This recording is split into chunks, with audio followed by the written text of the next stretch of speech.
இந்த வாரம் நாம பார்க்க போறது எல்லாத்துக்கும் ரெடியா இருக்கணும்னு சொல்லி தர மாதிரி ஒரு படம். இந்த உலகத்துல எப்ப என்ன நடக்கும்னே தெரியல. போன வருஷம் திடீர்னு கொரோனா வந்துச்சு. இந்த வருஷம் சடனா உருமாறின கொரோனா வந்திருக்குன்னு சொல்றாங்க. இப்படியே போனா ஒரு நாள் ஜாம்பி வைரஸ் வரும். அப்படி வந்தா அப்போ மனிதர்கள் எப்படி நடந்துக்குவாங்க, என்னென்ன பிரச்சனை வரும்னு செம்ம இன்ட்ரெஸ்டிங்கா செம்ம ஹாரரா சொல்றதுதான் இந்த படம் டான் ஆஃப் த டெட். இந்த மாதிரி நிறைய படங்கள் நான் போடணும்னா என்ன மோட்டிவேட் பண்ண இந்த வீடியோவுக்கு ஒரு லைக் போட்டுருங்க. அதோட நம்ம சேனலையும் சப்ஸ்கிரைப் பண்ணிடுங்க.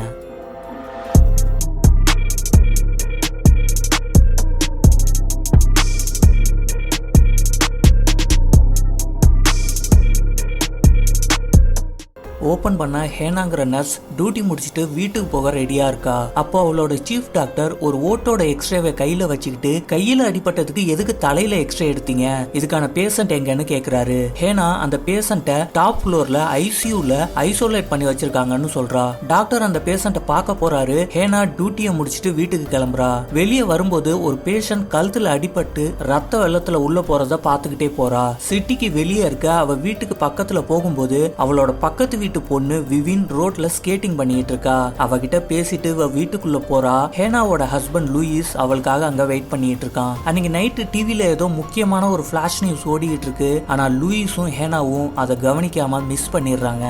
அடுத்த நாள் காலையில ஏதோ சத்தம் கேட்டு லூயிஸ் முழிச்சு பாக்குறான். ரூம் வாசல்ல விவின் நிக்கிறா. என்னாச்சு விவின், தூக்கம் வரலையான்னு கேட்டுக்கிட்டே எந்திரிச்சு அவளை பாக்குறான். அப்பதான் அவனுக்கு வெளிச்சத்துல விவின் முகத்துல ரத்தம் வெளியிறது தெரியுது. மூஞ்செல்லாம் ரத்தம் வழிஞ்சு ரொம்ப கொடூரமா இருக்கிற அவளை பார்த்து பதறி போய் விவின் உனக்கு என்னாச்சுன்னு கேட்டுக்கிட்டே எந்திரிச்சு கிட்ட போறான். அந்த சத்தத்தை கேட்டு ஹேனாவும் எந்திரிச்சு பாக்குறான். அதுக்குள்ள விவின் கொடூரமா லூயிஸோட கழுத்துல பயங்கரமா கடிச்சு ரத்தத்தை உறிஞ்சி குடிக்கிறா. ஹேனா ஓடி வந்து அவளை பிடிச்சு தூக்கி வெளியே போடுறா. ஆனா அவன் மறுபடியும் வெறியோட எந்திரிச்சு ஓடி வர்றதை பார்த்துட்டு கதவை சாத்திட்டு லூயிஸ பெட்ல படுக்க வைக்கிறா. லூயிஸ் கழுத்துல இருந்து ரத்தம் பயங்கரமா கொட்டுது. அவரை ஹாஸ்பிட்டல் கூட்டிட்டு போறதுக்காக போன்ல ட்ரை பண்றா. ஆனா லைன் கிடைக்கல. ட்ரை பண்ணிக்கிட்டே இருக்கா.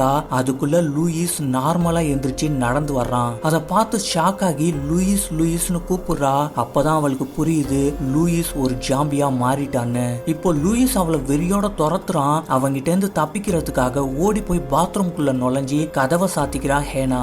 ஓடும் போதே கார் சாவிய கையில எடுத்துக்கிறா. பாத்ரூம்ல இருக்கிற விண்டோவை ஓபன் பண்ண பாக்குறா. ஆனா அவளால திறக்கவே முடியல. அதுக்குள்ள லூயிஸ் கதவை உடைச்சிட்டு உள்ள வர ட்ரை பண்றான். அவசரத்துல அண்டாக்குள்ள கைவிட்டா கூட கை உள்ள போகாதுன்னு சொல்ற மாதிரி பதட்டத்துல அவளால அந்த விண்டோவை ஓபன் பண்ணவே முடியல. ரொம்ப சிரமப்பட்டு ஜஸ்ட் மிஸ்ல அந்த விண்டோ ஓபன் பண்ணி எகிரி வெளியே குதிச்சு எஸ்கேப் ஆகுறா. கார் கிட்ட போகும்போது ஒரு ஆளு கன்னோட இருக்காரு. அவர்கிட்ட ஹெல்ப் கேக்குறா. ஆனா ஹேனா மேல இருக்கிற ரத்தத்தை பார்த்துட்டு அவர் ஹேனாவை தப்பா புரிஞ்சுக்கிட்டு அவளை கன்னை காமிச்சு மிரட்டுறாரு. அதே நேரம் அவர் ஒரு ட்ரக் மோதி ஸ்பாட்லயே இறந்து போயிடுறாரு. நிறைய பேர் ஜாம்பிஸா மாறி அங்கேயும் இங்கேயுமா ஓடிட்டு இருக்காங்க. ஒரு நர்ஸா இதெல்லாம் பார்த்து ரொம்பவுமே ஃபீல் பண்ணிட்டு இருக்கா. அப்போ உள்ளேந்து லூயிஸ் வேகமா வெளில ஓடி வரான். படபடன்னு கார்ல ஏறி வேகமா ஸ்டார்ட் பண்ண ட்ரை பண்றா. அதுக்குள்ள லூயிஸ் கார் கண்ணாடியை உடைக்க ட்ரை பண்றான். மறுபடியும் ஜஸ்ட் மிஸ்ல காரை ஸ்டார்ட் பண்ணிட்டு அங்கேருந்து எஸ்கேப் ஆகுறா ஹேனா. வழியில சில பேர் அவகிட்ட ஹெல்ப் கேக்குறாங்க. ஆனா அவளுக்கு யார நம்புறது யார நம்ப கூடாது, யாரு ஜாம்பி யாரு மனுஷங்கன்னு புரியாம தடுமாறி டைவர்ட் ஆகி ஒரு மரத்துல காரை மோதிட்டு மயங்கிடுறா. அவ கண்ணை முழிக்கும் போது போலீஸ் கிணத்தை பாக்குறான். அவன் கையில கன்னோட இருக்கான். அவனும் இவளை முதல்ல டவுட்டா பாக்குறான். ஆனா கொஞ்ச நேரம் கழிச்சு ரியலைஸ் பண்ணிட்டு அவளையும் கூட கூட்டிக்கிட்டு போறான். அப்போ எதிரில அவங்க மைக்கேல், ஆண்ட்ரி, அப்புறம் பிரெக்னண்டா இருக்கிற ஆண்ட்ரியோட ஒய்ஃப் லிண்டா 3 பேரையும் பாக்குறாங்க.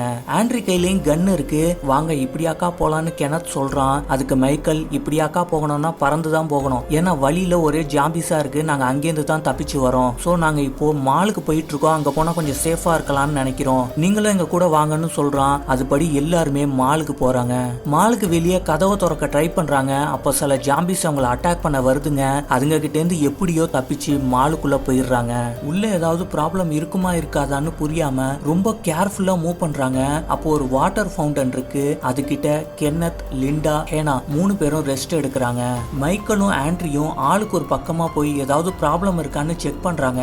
மைக்கேல் போன இடத்துல ட்ரையல் ரூம்ல ஏதோ ஒரு நடமாட்டம் தெரியுது. கையில ஒரு ஸ்டிக்கை எடுத்துக்கிட்டு மெல்ல அடி வச்சு ட்ரையல் ரூம் கிட்ட போய் அந்த டோரை டோரை ஓபன் பண்றான். அங்க ஒரு ஜாம்பி ஒருத்தன் வயித்தை கடிச்சு சாப்பிடுது. மைக்கேலை பார்த்ததும் அது அவனை கடிக்க வருது. மைக்கேல் அதோட தலையிலேயே ஒரு கத்தியால குத்திட்டு எஸ்கேப் ஆகுறான். அதே நேரம் லிண்டாவை ஒரு ஜாம்பி அட்டாக் பண்ண வருது. அவளை காப்பாத்துறதுக்காக கென்னத் அது கூட சண்டை போடுறான். அந்த சண்டையில கென்னத் கையில பயங்கரமா அடிபட்டுருது. துப்பாக்கியையும் கீழே தவற விட்டுறான். ஆனாலும் அது கூட சண்டை போட்டுக்கிட்டே இருக்கான். ஹேனா கென்னத்தோட கன்னை எடுத்துக்கிட்டு ஜாம்பிய ஷூட் பண்ண ட்ரை பண்றா. குறி மிஸ் ஆகி வேற இடத்துல சுட்டுறா. அதுல ஜாம்பி சாகலனாலும் கென்னத்தை விட்டுடுது. இனி இங்க இருக்கிறது சேஃப் இல்லன்னு முடிவு பண்ணி எல்லாரும் லிப்ட் கிட்ட போறாங்க. லிப்ட் ஓபன் ஆகும்போது 3 பேர் துப்பாக்கியோட நிக்கிறாங்க. அந்த 3 பேரும் அந்த மாலோட செக்யூரிட்டிஸ். அவங்க பேரு சிஜே, பார், டெரி. அந்த செக்யூரிட்டியோட சீனியரா இருக்கிற சிஜே, இது எங்களோட இடம், மரியாதையா திரும்பி போயிடுங்க, யாரையும் இங்க அனுமதிக்க முடியாது, ஏன்னா அந்த வைரஸ் வேகமா பரவுது, சோ நீங்க வந்த வழியே திரும்பி போயிடுங்கன்னு சொல்றான். அதுக்கு இவங்க லிண்டா பிரெக்னண்டா இருக்கா, அதோட எங்களால உங்களுக்கு எந்த ப்ராப்ளமும் வராதுன்னு சொல்லி அவங்கள கன்வின்ஸ் பண்றாங்க. ஆனா சிஜே அவங்க கிட்ட இது எங்க இடம், உங்கள ஒரு போலீஸ் இருந்தாலும் இப்போ உங்களுக்கு வேற சாய்ஸ் இல்ல, ஏன்னா பாதுகாப்பான இடம் வேற எங்கேயுமே இல்ல, சோ இங்க நாங்க சொல்றதுதான் சட்டம், நாங்க சொல்றத கேக்குறதா இருந்தா உள்ள வாங்கன்னு சொல்லி அவங்க கையில இருந்த கன் எல்லாம் வாங்கிட்டு ஒரு அடிமை மாதிரி நடத்த ஆரம்பிக்கிறான். ஹேனா ஒரு நர்ஸுங்கிறதுனால கென்னத்தோட காயத்துக்கு அந்த மால்ல இருக்கிற திங்ஸை வச்சு அவ ட்ரீட்மெண்ட் பண்றா. அங்க இருக்கிற டிவில ஃபிளாஷ் நியூஸ் ஓடிட்டு இருக்கு. ஒரு இடத்த மென்ஷன் பண்ணி இந்த இடத்துக்கு வந்துட்டீங்கன்னா ரெஸ்கியூ டீம் ரெடியா இருக்கு, அவங்க உங்களுக்கு ஹெல்ப் பண்ணுவாங்க, ஹெலிகாப்டர்லயும் வருவாங்க, சோ கவலைப்படாதீங்க, இந்த இடம் உங்களுக்கு பாதுகாப்பா இருக்கும்னு சொல்றாங்க. அதுல ஒரு போலீஸ் ஜாம்பியோட தலையில ஷூட் பண்ணா மட்டும்தான் அது சாகும், அப்படி இல்லைன்னா எரிக்கணும்னு சொல்றான். அதை கேட்டதும் வாட்டர் ஃபவுண்டன்ல மாட்டிக்கிட்ட ஜாம்பியா மாறி போனா அவங்கள ஒரு ஃப்ரெண்ட சிஜே தலையில ஷூட் பண்ணி கொள்றான். அதுவும் உடனே செத்து போயிடுது. கிரவுண்ட் ஃப்ளோர்ல இருக்கிற மத்த எல்லா ஜாம்பிஸையும் தலையில சுட்டு கொள்றாங்க. லிண்டாவை ஆண்ட்ரி வாஷ்ரூம் கூட்டிட்டு போறான். அங்க லிண்டாவோட கையில ஜாம்பி கடிச்ச அடையாளம் இருக்கு. அதை 2 பேருமே கவனிக்கிறாங்க. ஆனா அதை வெளியே காட்டிக்காம அவங்களுக்குள்ளேயே மறைச்சிடுறாங்க. சிஜே அவங்க கிட்ட சும்மா இருக்காம மொட்டை மாடியை கிளீன் பண்ணுங்கன்னு வேலை வாங்குறான். ஹேனா, கென்னத், மைக்கேல் 3 பேரும் கிளீன் பண்றாங்க. அப்போ எதிரில இருக்கிற கன் ஸ்டோரோட மாடியில ஒரு ஆளு பெரிய ஒயிட் போர்ட்ல எதையோ எழுதி காமிக்கிறத பைனாகுலர் வழியா பாக்குறாங்க. அவன் யாருக்கு எழுதி காமிக்கிறான்னு புரியாம மேல பாக்குறாங்க. மேல ஒரு ரெஸ்கியூ டீம் ஹெலிகாப்டர்ல போயிட்டு இருக்காங்க. அதை பார்த்ததும் இவங்க கையை அசைச்சு கூப்பிடுறாங்க. ஆனா அந்த ஹெலிகாப்டர் கொஞ்சம் கூட கண்டுக்காமலே அங்கேருந்து போயிடுது. பாவம் அவங்களும் எத்தனை பேரை தான் காப்பாத்துவாங்க. அன்னைக்கு நைட்டு எல்லாரையும் சிஜே ஒரு இடத்துல அடைச்சு வச்சிடறான். ஆனா ஜூனியர் செக்யூரிட்டி டெரிக்கு மட்டும் கொஞ்சம் இறக்க சுபாவம் இருக்கிறவனா இருக்கான். ஆனா அவங்க மேல பரிதாபம் காட்ட முடியாம அதை அவங்களுக்குள்ளேயே மறைச்சுக்கிறான். அப்போ தண்ணி எடுக்க போன டெரி கிட்ட ஹேனா, இங்க இருக்கிற ரெஸ்ட் ரூம் என்னால யூஸ் பண்ண முடியல, சரியில்லை, ப்ளீஸ் கேட்டை திறந்து விடுன்னு கேக்குறான். சிஜேவுக்கு தெரியாம டெரியும் அந்த கேட்டை திறந்து விடுறான். அடுத்த நாள் டெரி சிசிடிவியை பார்த்துட்டு இருக்கும்போது ஒரு ட்ரக் மால் பக்கமா வர்றதையும் அதுக்குள்ள ஆளுங்க இருக்கிறதையும் கவனிக்கிறான். 3 பேரும் மாடிக்கு போறாங்க. அப்போ மத்தவங்களும் மாடிக்கு வராங்க. ஷாக்கான சிஜே, உங்களெல்லாம் பூட்டி தானே வச்சிருந்தா, நீங்க எப்படி வெளில வந்தீங்கன்னு கோவமா கேக்குறான். ஹேனா அவங்கிட்ட ட்ரக்ல வர்றவங்களுக்கு ஹெல்ப் பண்ணலான்னு தான் வந்தோம், அதுக்குள்ள ஆளுங்க இருக்காங்கன்னு சொல்றா. சிஜே அவகிட்ட செமையா கோவப்படுறான். எனக்கு யார பத்தியும் கவலை இல்ல, என் உயிரை காப்பாத்திக்க என் கூட இருக்கிறவங்களை கூட கொல்ல தயங்க மாட்டேன்னு சொல்லிக்கிட்டே கன் எடுத்து நீட்டுறான். அப்ப அவங்களுக்குள்ள ஒரு கைகலப்பு ஏற்படுது. அந்த கைகலப்புல கென்னத் சிஜேவையும் பார்ட்டையும் அடிச்சு இழுத்துட்டு போய் அடைச்சு வைக்க ட்ரை பண்றான். டெரியும் இப்போ கென்னத்தோட டீம்ல ஜாயின் பண்ணிட்டு கென்னத்துக்கு ஹெல்ப் பண்றான். கென்னத்தும் டெரியும் 2 பேரையும் அடைச்சு வைக்க கீழே போயிருக்காங்க. அப்போ ஹேனாவும் லிண்டாவும் ட்ரக்ல வர்றவங்களுக்கு உள்ள வர்றதுக்கான வழியை காமிச்சிட்டு இருக்காங்க. ட்ரக்கை டோர் கிட்ட கொண்டு வந்து ஸ்டாப் பண்றாங்க. இப்போ பிரச்சனை என்னன்னா ட்ரக்குக்குள்ள இருக்கிறவங்க எப்படி உள்ள வர்றதுங்கிறது தான். மைக்கேலும் ஆண்ட்ரியும் டோரை ஓபன் பண்ணிட்டு வெளில போறாங்க. அப்ப ட்ரக்கை ஓட்டிட்டு வந்த 2 பேரும் ட்ரக் மேல ஏறிக்கிறாங்க. அவங்க ட்ரக்குக்குள்ள இன்னும் 6 பேர் இருக்காங்க, ப்ளீஸ் அவங்களையும் காப்பாத்துங்க அப்படின்னு கேக்குறாங்க. அப்போ சில ஜாம்பிஸ் அவங்கள அட்டாக் பண்ண வருதுங்க. ஆண்ட்ரி எல்லா ஜாம்பியையும் சுட்டு தள்ளிக்கிட்டே இருக்கான். அதுக்குள்ள மைக்கேல் அவங்கள உள்ள அனுப்புறான். நிறைய ஜாம்பிஸ் 1 by 1 வர ஆண்ட்ரி எல்லாத்தையும் சுட்டுக்கிட்டே இருக்கான். ஆனா கொஞ்ச நேரத்திலேயே புல்லட் தீந்து போயிடுது. ஜாம்பி ரொம்ப நெருங்கி வந்துருச்சு அவ்வளோதான்னு நினைக்கும் போது மைக்கேல் கரெக்டா அதை ஷூட் பண்ணி ஆண்ட்ரிய காப்பாத்துறான். பட் இன்னும் நிறைய ஜாம்பிஸ் அவங்கள நோக்கி ஓடி வர்றத கவனிக்கிறாங்க. இதுக்கு மேல அதுங்க கூட சண்டை போட முடியாதுன்னு முடிவு பண்ணி ஓடி மாலுக்குள்ள வந்துடுறாங்க. ஜஸ்ட் மிஸ்ல எஸ்கேப் ஆகுறாங்க. எப்படியோ தப்பிச்சு நோர்மா, ஸ்டீவ், டக்கர், மோனிகா, கிளன், பிராங்கோட பொண்ணு நிக்கோல், அப்புறம் ரொம்ப அடிபட்ட நிலைமையில ஒரு குண்டு லேடி எல்லாருமே மாலுக்குள்ள சேஃபா வந்துடுறாங்க. பிராங்குக்கும் டக்கருக்கும் லேசா ஜாம்பி அட்டாக் பண்ணதுனால லைட்டா அடிபட்டு இருக்கு. ஆனா அந்த குண்டு லேடிக்கு ரொம்ப ஹெவியாவே அடிபட்டு இருக்கு. அந்த குண்டு லேடியை ட்ராலியில வச்சு தள்ளிட்டு போறாங்க. ஹேனா அவங்கள ஒரு பெட்ல படுக்க வச்சு ஃபர்ஸ்ட் எய்ட் பண்றா. நாங்க எல்லாருமே ரெஸ்கியூ டீம் பாதுகாப்பா வச்சிருந்த இடத்துல இருந்து தான் தப்பிச்சு வரோம். இப்போ அந்த இடமும் ஃபுல்லா அஃபெக்ட் ஆயிருச்சு. இப்போ அங்க யாருமே இல்லைன்னு ட்ரக்ல வந்தவங்க சொல்றாங்க. அதை கேட்டு கென்னத் ரொம்பவுமே ஷாக் ஆயிடுறான். அவன் மாடிக்கு போய் எதிரில் இருக்கிற கன் ஸ்டோர் மாடியில இருக்கிற ஆண்டி கிட்ட பைனாகுலர் மூலியமா ஒயிட் போர்ட்ல எழுதி ரெஸ்கியூ டீம் இனிமே நமக்கு ஹெல்ப் பண்ண வராது, அந்த இடமும் ஃபுல்லா அஃபெக்ட் ஆயிருச்சுன்னு சொல்றான். பதிலுக்கு கன் ஸ்டோர் ஆண்டி அதனால என்ன நம்பிக்கை இருக்குன்னு எழுதி காமிக்கிறான். அது கென்னத்துக்கு ரொம்பவுமே பிடிச்சு போகுது. அவங்களுக்குள்ள ஒரு அட்டகாசமான ஃப்ரெண்ட்ஷிப் டெவலப் ஆகுது. ஹேனா டெரி கிட்ட கொஞ்ச நேரம் இந்த குண்டு லேடியை பாத்துக்கன்னு சொல்லிட்டு பிராங்குக்கு ஃபர்ஸ்ட் எய்ட் பண்ண போறா. அப்ப அந்த குண்டு லேடி துரதிருஷ்டவசமா இறந்து போயிடுறாங்க. அதை பார்த்த ஹேனா ரொம்ப அப்செட் ஆகிடுறா. ஒரு டவலை எடுத்து அவன் முகத்துல போட்டுட்டு தள்ளி போறா. அப்போ சில நிமிஷத்துக்கு அப்புறம் அந்த குண்டு லேடி தன்னால எந்திரிச்சு உட்கார்றாங்க. அதை பார்த்து ஒன்னும் புரியாம எல்லாருமே ஷாக் ஆகுறாங்க. அப்போ அந்த குண்டு லேடி முகத்துல இருக்கிற டவல் கீழே விழுகுது. அப்பதான் அவ செம்ம வைலண்டான ஒரு ஜாம்பியா மாறிட்டான்னு ஹேனாவுக்கு புரியுது. அந்த குண்டு ஜாம்பி ஹேனாவை வெறித்தனமா துரத்த ஆரம்பிக்குது. ஹேனா கையில கிடைச்ச ஒரு கம்பியை வச்சு அந்த குண்டு ஜாம்பி மூஞ்சியில கம்பிய முன்னாடி விட்டு பின்னாடி வர்ற அளவுக்கு குத்திடுறா. அதுவும் அங்கேயே சரிஞ்சு கீழே விழுந்துருது. ஒரு ஜாம்பி மனுஷனை அட்டாக் பண்ணதுக்கு அப்புறம் அந்த மனுஷன் செத்துருவான். செத்த கொஞ்ச நிமிஷத்திலேயே அவன் ஒரு ஜாம்பி ஆயிடுவான்னு ஹேனா சொல்றத கேட்ட மைக்கேல் கன்னை எடுத்துட்டு போய் ஆல்ரெடி ஜாம்பிஸ் கிட்ட கடி வாங்கினா பிராங்க சுட போறான். எப்படியும் பிராங்கும் ஜாம்பியாக வாய்ப்பு இருக்கு, அதனால உடனே அவனை கொன்னுடலான்னு போறான். அது தெரிஞ்சதும் பிராங்கோட பொண்ணு நிக்கோல் ரொம்ப ஆவேசப்படுறா. இதெல்லாம் பார்க்கும்போது லிண்டாவும் ஜாம்பியால அஃபெக்ட் ஆயிருக்கா, அவளும் கண்டிப்பா ஜாம்பியா மாற போறான்னு ஆண்ட்ரிக்கு புரியுது. உடனே அவளை பார்க்க போறான். வயிற்றுல குழந்தையோட இருக்கிற அவளை பார்த்ததும் அவகிட்ட எதையுமே காட்டிக்காம எப்பவும் போல கேரிங்கா நடந்துக்கிறான். இன்னொரு பக்கம் பிராங்க் சூழ்நிலையை புரிஞ்சுக்கிட்டு உயிரை விட தயாராகிறான். நிக்கோலுக்கு ஆறுதல் சொல்லிட்டு தைரியப்படுத்தி அனுப்பி விட்டுட்டு சாவுறதுக்கு ரெடியா வெயிட் பண்ணிட்டு இருக்கான். எதிர்பார்த்த மாதிரியே கொஞ்ச நேரத்திலேயே பிராங்க் இறந்து போயிடுறாரு. கெனத் அவன் தலைக்கு குறி வச்சுட்டு ரெடியா வெயிட் பண்ணிட்டு இருக்கும்போது கொஞ்ச நேரத்திலேயே அவன் ஒரு ஜாம்பியா மாறுறான். கெனத்தும் அவனை சுட்டு கொன்னுறாரு. இப்படியே நாட்கள் போயிட்டு இருக்க டெரிக்கு நிக்கோல் மேல லவ் வருது. ஹேனாவுக்கு மைக்கேல் மேல லவ் வருது. கென்னத்தும் கன் ஸ்டோர் ஆண்டியும் ரொம்ப க்ளோஸ் ஃப்ரெண்ட்ஸ் ஆயிடுறாங்க. பைனாகுலர் மூலியமாவே செஸ் விளையாடுறாங்க. செஸ் போர் அடிக்குது, சோ வேற ஏதாவது விளையாடலாம்னு டிசைட் பண்ணி அதுபடி வெளியில இருக்கிற ஜாம்பி கூட்டத்துல பர்டிகுலரா சொல்ற ஒரு ஆளை மட்டும் கரெக்டா எய்ம் பண்ணி ஷூட் பண்றான் கன் ஸ்டோர் ஆண்டி. லவ் ஃப்ரெண்ட்ஷிப்னு கொஞ்ச நாள் எல்லாருக்குமே ரொம்ப சந்தோஷமா போகுது. சிஜே சும்மா இருக்க முடியாம நிறைய புக்ஸ் படிக்க ஆரம்பிக்கிறான். அதோட கிளன் அவங்கிட்ட ரொம்ப க்ளோஸ் ஃப்ரெண்ட் ஆயிடுறான். ஒரு நாள் நைட் டைம்ல ஹேனா ஆண்ட்ரி கிட்ட லிண்டாவை பார்த்து ரொம்ப நாள் ஆச்சு, அவ எப்படி இருக்கான்னு கேக்குறா. அதுக்கு ஹாண்ட்ரி மலுப்பலா அவ நல்லா தான் இருக்கா, அவ இப்ப தனியா இருப்பா, நான் போறேன்னு சொல்லிட்டு அங்கேருந்து போயிடுறான். அப்போ எதிர்பாராத விதமா அந்த மால்ல பவர் கட் ஆகுது. டெலிவரி பெயின்ல இருக்கிற லிண்டாவை ஆண்ட்ரி இரும்பு செயின் போட்டு கை காலெல்லாம் கட்டி பெட்ல படுக்க வச்சிருக்கான். பவர் கட் ஆயிருக்கு, இந்த சமயத்துல நீ கத்துனா வெளியே சத்தம் கேட்டுருமேன்னு அவளை கத்த வேணான்னு சொல்லிக்கிட்டே இருக்கான். அதே நேரம் ஜெனரேட்டர் ரூமுக்கு போனா தான் பவரை ஆன் பண்ண முடியும், அந்த வழி சிஜேவுக்கு மட்டும்தான் தெரியும்னு சிஜே கிட்ட போய் ஹெல்ப் கேக்குறாங்க. அதுக்கு சிஜேவும் சரி நான் இருக்கேன்னு சொல்லி கெனத் டீம் கூட ஜாயின் பண்ணிடுறான். அதுக்கப்புறம் மைக்கேல், கெனத், சிஜே அப்புறம் பார்ட் 4 பேரும் பார்க்கிங் ஏரியா வழியா டார்ச் எடுத்துக்கிட்டு ஜெனரேட்டரை ஆன் பண்ண போறாங்க. போற வழியில பார்க்கிங் ஏரியா செவுத்துல நிறைய ரத்தம் இருக்கிறத பார்த்துட்டு அவங்க எல்லாருமே பயப்பட ஆரம்பிக்கிறாங்க. அதே நேரத்துல அங்க யாரோ நடமாடுற மாதிரி சவுண்ட் கேக்குது. சவுண்ட் வர்ற பக்கமா பார்த்து கெனத் குறி வச்சு ஷூட் பண்றான். அப்போ அங்க ஒரு நாய் வந்து நிக்குது. மைக்கேலுக்கு அந்த நாய் ரொம்பவே பிடிச்சு போய் அதை கூப்பிடுறான். அதுவும் ரொம்ப நாள் கழிச்சு மனுஷங்களை பாக்குறதுனால ஓடி வந்து மைக்கேல் கிட்ட நிக்குது. இது நார்மலா தான் இருக்குன்னு சொல்லிக்கிட்டே அதுக்கு சிப்ஸ்ன்னு பேர் வச்சு கூப்பிட ஆரம்பிக்கிறான். அப்போ திடீர்னு மேலேந்து ஒரு ஜாம்பி பார்ட் மேல விழுந்து அவன் கழுத்தை கடிக்க ஆரம்பிக்குது. பார்ட் ரொம்ப பதறி போறான். சிஜே அதை ஷூட் பண்ணிடுறான். ஆனா அதை தொடர்ந்து நிறைய ஜாம்பி அங்க வர ஆரம்பிக்குது. அதுங்க எல்லாமே பார்ட்டை பிடிச்சிடுதுங்க. காப்பாற்ற முடியாதுன்னு தெரிஞ்சதும் மீதி 3 பேரும் அங்கேருந்து ஓடி போய் ஜெனரேட்டர் ரூம்குள்ள போய் கதவை சாத்திக்கிறாங்க.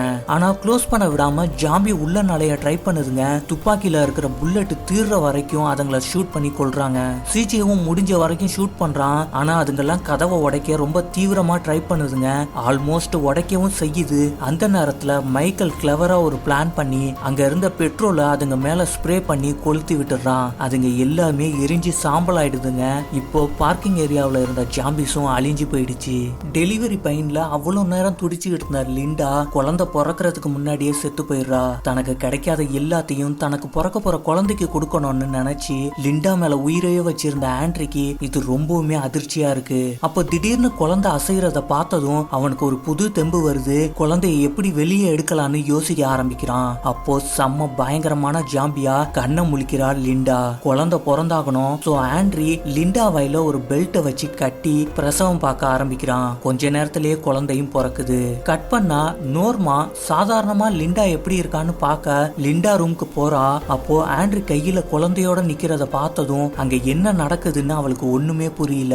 நோர்மாவை பார்த்ததும் ஆண்ட்ரி பெண் குழந்தை பிறந்திருக்குன்னு ரொம்ப ஃபீலிங்கா சந்தோஷமா சொல்றான். அவள் லிண்டாவை பார்த்து அவ ஜாம்பியா மாறிட்டான்னு தெரிஞ்சுக்கிறா. அவளை ஷூட் பண்ணலான்னு கன்னை எடுக்கிறா. அப்போ ஆண்ட்ரி நீ அவளை சுட்டுட்டு உயிரோட இங்கேருந்து போக முடியாதுன்னு மிரட்ட ஆரம்பிக்கிறான். ஆனா நோர்மா இனி அவளை விட்ட ஆபத்துன்னு புரிஞ்சுக்கிட்டு அவன் நெத்தியிலே ஷூட் பண்ணி கொள்றா. அதுல செம்ம கடுப்பான ஆண்ட்ரி பதிலுக்கு தன்னோட கையில இருந்த கன்னை வச்சு நோர்மாவை ஷூட் பண்றான். நோர்மாவும் ஆண்ட்ரிய ஷூட் பண்றான். ரெண்டு பேரும் மாத்தி மாத்தி சுட்டுக்கிட்டு அந்த இடத்துலயே செத்து போறாங்க. ஷூட் பண்ற சத்தம் கேட்டு எல்லாருமே அந்த இடத்துக்கு வர்றாங்க. அங்க இருக்கிற நிலைமைய பார்த்து அங்க என்ன நடந்திருக்குன்னு புரிஞ்சுக்கிறாங்க. அப்போ ஆண்ட்ரி கையில இருந்த குழந்தைய ஹேனா எடுத்துக்கிறா. குழந்தை மேல இருந்த துணியை விலக்கி பாக்குறா. அவன் நினைச்ச மாதிரியே குழந்தையும் ஒரு ஜாம்பியா மாறி பிறந்திருக்கு.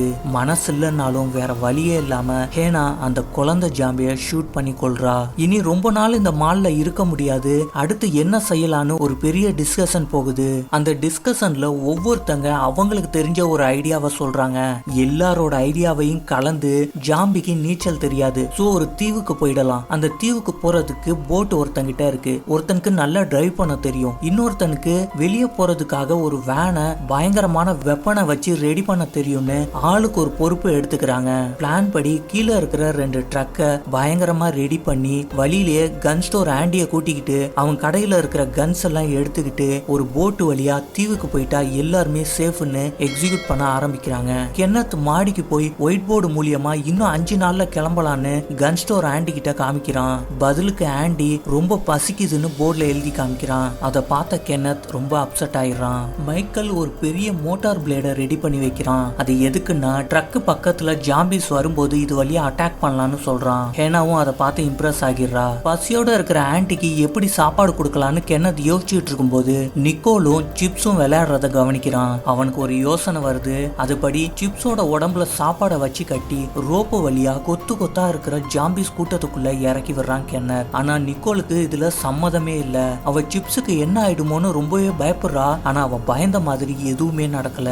அந்த ஜாம்பிஸ் சிப்ஸ ஒண்ணுமே பண்ணல. அப்போ ஆண்டி சிப்ஸ பார்த்து விசில் ஊத்துறான். அந்த விசில் சத்தத்தை கேட்டு சிப்ஸ் கரெக்டா கன் ஸ்டோரை பார்த்து ஓடி போகுது. பைனாகுலரை கென்னத்துக்கிட்ட இருந்து புடுங்கி சிப்ஸுக்கு என்னாச்சுன்னு பாக்குறா. அப்போ அது ஒரு சின்ன ஹோல் வழியா உள்ள போகுது. அப்பாடின்னு நினைக்கிறதுக்குள்ள சில ஜாம்பிஸ் கூட்டமும் அந்த ஹோல் வழியா உள்ள போக ஆரம்பிக்குது. அதை பார்த்து கென்னத் பயங்கரமா ஷாக் ஆயிடுறான். அப்போ அவன் சிப்ஸ் உடம்புல வச்சு அனுப்புன வாக்கி டாக்கி வழியா ஆண்டி பேச ஆரம்பிக்கிறான். ஜாம்பிஸ் என்ன கடிச்சிருச்சு, இனிமே நான் பொழைக்க மாட்டேன்னு சொல்றான். அதுக்குள்ள சிப்ஸ காப்பாத்தணுமேனு நினைச்ச நிக்கோல் ட்ரக்கை எடுத்துக்கிட்டு ஆண்டியோட கன் ஸ்டோருக்கு போயிடுறா. அப்போ கன் ஸ்டோர் ஆண்டி மாடிக்கு வந்து போர்டுல எதையோ எழுதி காமிக்க ட்ரை பண்றான். அதுக்குள்ள அவன் ஒரு ஜாம்பியா மாறி போர்டு முழுக்க ஒரே ரத்தமா எழுதி காமிக்கிறான். நிக்கோல் அந்த கன் ஸ்டோருக்குள்ள போயிருக்கிறதுனால ஆண்டியும் மாடியில இருந்து கீழே இறங்கி போறான். அதை பார்த்து நிக்கோலுக்கும் சிப்ஸுக்கும் என்ன ஆகுமோன்னு நினைச்சு எல்லாருமே பயப்படுறாங்க.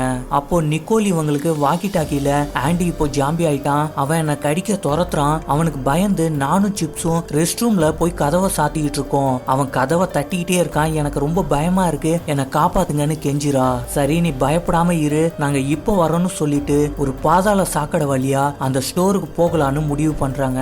அந்த வழி ரோட்ல ஒரு இடத்துல போய் முடியுது. அது வழியா சத்தம் இல்லாம மெதுவா மேல ஏறி போறாங்க. டக்கர் மட்டும் அந்த மூடிய மூடிட்டு உள்ளே இருக்கான். ஜாம்பி அங்கங்கன்னு நடமாடிட்டு இருக்கு. சத்தம் இல்லாம உள்ள போக ட்ரை பண்றாங்க. ஆனா அதுங்க இவங்கள பாத்துருது. ஒவ்வொன்னா இவங்களை அட்டாக் பண்ண வருது. அதை ஃபாலோ பண்ணி நிறைய ஜாம்பிஸ் கூட்ட கூட்டமா வருது. ஒரு வழியா தப்பிச்சு சிப்ஸ் போன அதே வழியா உள்ள போய் லாக் பண்ணிடுறாங்க. அங்க ஆண்டி ரெஸ்ட் ரூம் டோரை தட்டிக்கிட்டே இருக்கான். வேற வழி இல்லாம குட் பை ஃப்ரெண்டுன்னு சொல்லிட்டு கென்னத் அவன் கையாலேயே ஆண்டிய ஷூட் பண்ணி கொன்னுறான். அவனோட கன் ஸ்டோர்ல இருந்து தேவையான புல்லட், கன்னு, சிலிண்டர்னு எல்லாத்தையுமே எடுத்துக்கிறாங்க. அதுல இருந்து ஒரு சிலிண்டரை அந்த பாதாள சாக்கடைக்கு நேரா உருட்டி விட்டுறாங்க. சிஜே அதை மால்ல இருந்தே கரெக்டா ஷூட் பண்ணி வெடிக்க வைக்கிறான். அந்த சிச்சுவேஷனை பயன்படுத்தி எல்லாருமே அகைன் அதே வழியா திரும்பி வர்றாங்க. ஆனாலும் நிறைய ஜாம்பிஸ் இவங்களை விடாம துரத்திக்கிட்டு பின்னாடியே வருதுங்க. அப்போ நடக்கிற பிரச்சனையில டக்கர் இறந்து போயிடுறான். மிச்ச பேர்லாம் மால்குள்ள வந்துடுறாங்க. அதுங்களும் அவங்கள ஃபாலோ பண்ணி பாதாள சாக்கடை வழியாவே துரத்துதுங்க. அதுங்க கிட்ட இருந்து தப்பிச்சு கதவு கிட்ட போயிடுறாங்க. ஆனா உள்ள போய் கதவை க்ளோஸ் பண்ண முடியல. அதுங்க பண்ற தொல்லையில வேக வேகமா எல்லாருமே லிப்டுக்கு போய் அங்கேருந்து கிரவுண்ட் ஃப்ளோருக்கு போயிடுறாங்க. ரெடி பண்ணி வச்சிருந்த ட்ரக்லையும் ஏறி கிளம்ப ஆரம்பிக்கிறாங்க. ஆனா கொஞ்ச தூரத்துக்கு மேலேயே போக முடியாம லாக் ஆயிடுறாங்க. லட்ச கணக்குல கொத்து கொத்தான ஜாம்பிஸ் அவங்கள சுத்தி வளைக்குதுங்க. அப்போ சிஜே வண்டிக்கு முன்னாடி ஒரு சிலிண்டரை தூக்கி போட்டு அதை வெடிக்க வைக்கிறான். முன்னாடி இருந்த ஜாம்பிஸ் எல்லாருமே எரிஞ்சு சாம்பல் ஆயிடுது. அந்த கேப்ல வேகமா கிளம்புறாங்க. சைடு மிரர்ல ஒரு ஜாம்பி ட்ரக்கை துரத்திட்டு வருதுன்னு கெனத் சொல்றான். கிளென் மோட்டார் பிளேடை எடுத்து அதை கொல்ல ட்ரை பண்ணும்போது தவறி போய் பக்கத்துல இருந்த மோனிகா மேல பட்டு அவர் ரெண்டா கட்டாயிரா. வண்டி கண்ட்ரோல் இல்லாம சாஞ்சிடுது. அப்போ நம்ம மட்டும் தப்பிச்சா போதும்னு பணக்கார ஸ்டீவ் சுயநலமா மத்த யாரையும் காப்பாத்தாம வெளியே வரான். அப்போ மேலேந்து ஒரு ஜாம்பி அவன் மேல குதிச்சு அவனை அட்டாக் பண்ணுது. பின்னாடி இருந்த வண்டியை காணுமேன்னு சிஜே மைக்கேல் கிட்ட வண்டியை ரிவர்ஸ்ல எடுக்க சொல்றான். மைக்கேலும் டெரியும் மட்டும் உயிரோட வெளியே வராங்க. அப்போ ஜாம்பிஸா மாறி போன ஸ்டீவ் அவங்கள அட்டாக் பண்ண வரான். அவனை ஏனா ஷூட் பண்றா. அதுக்குள்ள நிறைய ஜாம்பிஸ் அங்க வர்றதுனால எல்லாருமே வேக வேகமா ட்ரக்குக்கு ஓடுறாங்க. ஆனா ஹேனா மட்டும் ஸ்டீவ் கிட்ட போய் அவன் ட்ரெஸ் பாக்கெட்டுக்குள்ள எதையோ தேடிட்டு ஜஸ்ட் மிஸ்ல எஸ்கேப் ஆகி ஓடி வரா. சிஜே ஒரு வழியா அதுங்க எல்லாத்தையும் சமாளிச்சுட்டு கதவை லாக் பண்ணிடுறான். அப்படி என்னதான் அவன் பாக்கெட்ல இருந்து எடுக்க போனன்னு மைக்கேல் கேட்டதுக்கு அவங்க தப்பிக்கிறதுக்கான போட் சாவியை எடுத்து காமிக்கிறா. எல்லாருமே போட் கிட்ட வந்துடுறாங்க. ஆனா அந்த பாலத்தை கிராஸ் பண்ண முடியாம ட்ரக்கு ஜர்க் ஆகி நிக்குது. எல்லாருமே ட்ரக்கை விட்டு வெளியே வர்றாங்க. ஆனா சிஜே இறங்குறதுக்குள்ள நிறைய ஜாம்பிஸ் வந்துடுது. இனி தப்பிக்க முடியாதுன்னு புரிஞ்சுக்கிட்ட சிஜே ட்ரக்குக்குள்ள இருக்கிற பெரிய சிலிண்டரை வெடிக்க வச்சு ஜாம்பிஸ் எல்லாத்தையுமே எரிச்சிட்டு தன்னையும் அழிச்சுக்கிறான். அவனால தப்பிச்ச எல்லாருமே அவனை நினைச்சு ரொம்பவுமே ஃபீல் ஆகுறாங்க. எல்லாருமே போட்ல ஏறிக்கிறாங்க. ஆனா மைக்கேல் மட்டும் ஏற மாட்டான். என்னாச்சுன்னு ஹேனா கேட்டதுக்கு மைக்கேல் தன்னோட கையில இருக்கிற காயத்தை காமிக்கிறான். ஜாம்பி என்ன கடிச்சிருச்சு, என்னால உங்க கூட வர முடியாது, நான் இங்கேயே கொஞ்ச நேரம் சூரிய உதயத்தை பார்த்துட்டு செத்து போறேன்னு சொல்றா. அதை கேட்ட ஹேனா ரொம்ப அழுக ஆரம்பிக்கிறா. ஹேனாவை சமாதானப்படுத்திட்டு போட்ல அங்கேருந்து எல்லாரும் கிளம்புறாங்க. மைக்கேல் அங்கேயே உட்கார்ந்துருக்கான். இதோட இந்த படம் முடியுதுன்னு சொல்லலாம்னு நினைக்கும் போது ஓடிட்டு இருந்த டைட்டிலை கட் பண்ணிட்டு மறுபடியும் படத்தை காமிக்கிறாங்க. தீவுக்குள்ள போய் இறங்கும் போது ஆல்ரெடி அங்க ஒரு போட் நிக்குது. சிப்ஸ் உடனே இறங்கி அந்த ஐலாண்டுக்குள்ள ஓடி போகுது. கன்னோட கேர்ஃபுல்லா எல்லாருமே மூவ் பண்றாங்க. அப்போ கொஞ்சம் தூரத்துல இவங்களை பார்த்த ஜாம்பிஸ் கூட்டமா துரத்த ஆரம்பிக்குதுங்க. இதோட இந்த படம் முடியுது. இந்த மாதிரி எல்லாம் நேர்ல நடக்காது. இருந்தாலும் ஒரு கேம்காக கேக்குறேன், இந்த சிச்சுவேஷன்ல நீங்க இருந்தீங்கன்னா ஓடி வர்ற ஜாம்பிஸ பார்த்து என்ன பண்ணுவீங்கன்னு கமெண்ட்ல சொல்லுங்க. அதோட இந்த மாதிரி இன்னொரு சூப்பரான ஜாம்பி படத்தை பார்க்கணும்னா ஸ்கிரீன்ல தெரியுற இந்த வீடியோவை கிளிக் பண்ணி பாருங்க. சூப்பரா இருக்கும். அண்ட் ஃபைனலி தேங்க்ஸ் ஃபார் வாட்சிங்.